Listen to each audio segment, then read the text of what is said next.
So NCERT exercise 3.2 method of substitution. तो last video में हमने सब्स्टिट्यूशन मेथड को समझा था और इस वीडियो में हम फर्दर क्वेश्चंस करेंगे सब्स्टिट्यूशन मेथड के। तो अगर आप यहाँ पे देखें तो सब्स्टिट्यूशन मेथड में हमने कल देखा था कि जो यहाँ पर आपको एक वेरिएबल की वैल्यू निकालनी होती है दूसरे वेरिएबल के फॉर्म में। फॉर एग्जांपल जैसे फॉर एग्जांपल यहाँ पे s माइनस टी है, s minus T is equal to 3। तो यहाँ पर आप क्या करेंगे कि s की वैल्यू निकाल लेंगे t के फॉर्म में। तो यहाँ पे आपने t को ट्रांसपोज किया, तो t को जब आपने इक्वल टू के उधर भेजा तो ये पॉजिटिव में हो गया। तो यहाँ पे आपने s की वैल्यू निकाली 3 प्लस टी। अब इस s की वैल्यू को हम सेकेंड इक्वेशन में रखेंगे यहाँ पर।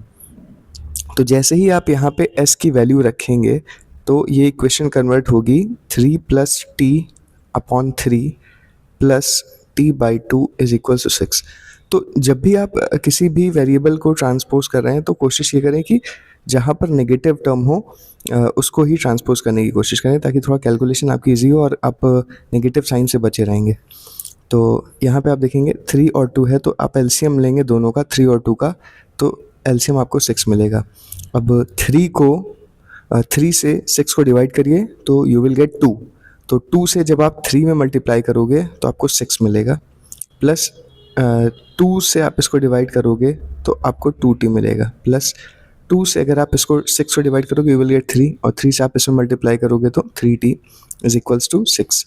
और यहाँ पर आपको मिलेगा 6 plus 3 to 5t is equals to 6। इधर डिवाइड में इक्वल टू के उधर भेजेंगे आप तो ये आपका मल्टीप्लाई होगा, तो आपको मिलेगा 6 plus 5t is equals to 36। So 5t is equals to 36 minus 6, so 5t is equals to 30 and t is equals to 30 by 5, that is 6। तो आपने t की वैल्यू निकाल ली विच इज 6। अब आप t को किसी भी इक्वेशन में रख सकते हो, यहाँ से यहाँ तक जितनी भी इक्वेशन बनी आप कहीं पर भी t की वैल्यू 6 रख करके s की वैल्यू निकाल सकते हो। तो हम ये इक्वेशन चूज़ करेंगे, s is equals to 3t। So s is equals to, हमने ये इक्वेशन ली है, s is equals to 3 plus T. So आप t की जगह पर आप 6 रखोगे तो s इज इक्वल्स टू 9। तो आपको दोनों इक्वेशन मिल चुकी हैं 9 और 6। तो अगर आपको चेक करना है कि आपने वैल्यू सही निकाली है कि नहीं, तो आप क्या करोगे, आपने कोई भी इक्वेशन, फिर से अगेन कोई भी आप इक्वेशन ले सकते हो, ये ले लीजिए। सो मैंने ये s minus T is equals to 3 choose करी है, clear.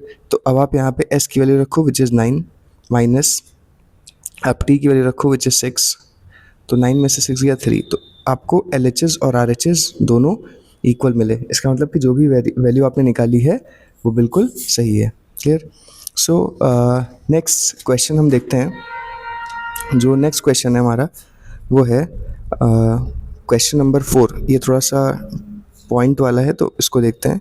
0.2x plus 0.3y is equals to 1.3 and 0.4x plus 0.5y is equals to 2.3।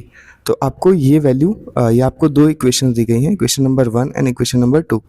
तो यहाँ पर पॉइंट में है, तो पॉइंट में हमें थोड़ा सा कम्बरसम ओवरवेलमिंग लग सकता है इक्वेशन सॉल्व करने के लिए। तो हम क्या करेंगे, सबसे पहले हम पूरी इक्वेशन को आप पूरी इक्वेशन को 10 से मल्टीप्लाई कर दीजिए, ताकि आपका जो पॉइंट है वो हट जाए, क्योंकि यहाँ पे एक डिजिट के बाद पॉइंट है, तो हमने 10 से मल्टीप्लाई कर दिया। तो जैसे ही आप 10 से पूरी इक्वेशन को मल्टीप्लाई करोगे, 10 से जब आप 0.2 को मल्टीप्लाई करोगे तो आपको 2x मिलेगा, 10 से जब आप 0.3 को मल्टीप्लाई करोगे तो आपको 3y मिलेगा, 10 से जब आप 1.3 को मल्टीप्लाई करोगे तो आपको 13 मिलेगा। सिमिलरली इस पूरी इक्वेशन को भी 10 से मल्टीप्लाई करेंगे तो आपको मिलेगा 4x plus 5y is equals to 23। तो आप यहाँ पे देखिए, हमें अगेन दो नई इक्वेशन मिल चुकी है which is similar to these two previous equations. तो अब हमें अगेन मेथड ऑफ सब्स्टिट्यूशन ही फॉलो करना है। तो आपको सब्स्टिट्यूशन मेथड फॉलो करने के लिए आप एक इजी मेथड इसमें ले सकते हैं। अगर आप यहाँ पे देखें तो ये जो 4x है, आपने इस इक्वेशन को लिखी, इस इक्वेशन को हम यहाँ पे लिख रहे हैं, इस इक्वेशन को 2 into 2x plus 5y is equals to 23। तो अब आप देखिए कि जैसे ही हमने इसको ब्रेक किया 2 इंटू 2x में, तो हम देख सकते हैं यहाँ पे हमें 2x ऑलरेडी गिवन है। तो आप यहाँ से 2x की वैल्यू निकाल लीजिए, 2x की वैल्यू। तो यहाँ पे कितना आ जाएगा, 13 माइनस 3y, 13 माइनस 3y। अब आपने 2x की वैल्यू निकाल ली है। अब 2x की वैल्यू आप यहाँ पे सब्सटीट्यूट करिए, 2 into 13 minus 3y plus 5y is equals to 23। So 2 से अब आप इसको मल्टीप्लाई करोगे, 2 से 13 को करोगे तो 26 माइनस 2 से जब आप 3y करोगे तो minus 6y plus 5y is equals to 23। So 26 negative y is equals to 23। So values को ट्रांसपोज करिए, नेगेटिव को उधर ले जाइए तो ये आपका हो जाएगा 23 प्लस y, और 23 को उधर ट्रांसपोज करेंगे तो 23 minus 26 minus 23 is equals to y। So 26 में से 23 गया तो यहाँ पे आपको 3 मिलेगा। तो आपने y की वैल्यू 3 निकाल ली। अब आप अगेन कोई भी क्वेश्चन ले लीजिए, इसी वैल्यू में इसमें हम प्लेस कर देते हैं तो x की वैल्यू में मिल जाएगी। तो जैसे ही आप यहाँ पे रखोगे,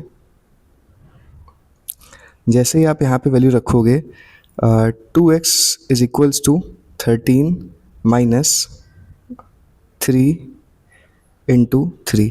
सो 2x is equals to 13 minus 9। So 2x is equals to 13 minus 9, 4. So x is equals to 4/2 which is 2. तो आपने x की वैल्यू भी निकाल ली 2। क्लियर? तो अगर आपको चेक करना है कि आपने जो सॉल्यूशन किया है वो सही है कि नहीं, तो आप ये इक्वेशन चुन लीजिए फिर से, या फिर ये कोई भी आप ले सकते हैं। 2x is equals to 13 minus 3y।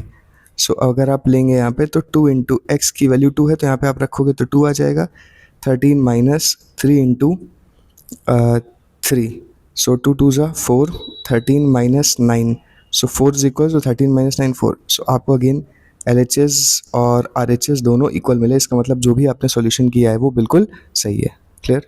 So I hope it helps and find the video informative. Please do like, share and subscribe the channel, follow for more. Thank you.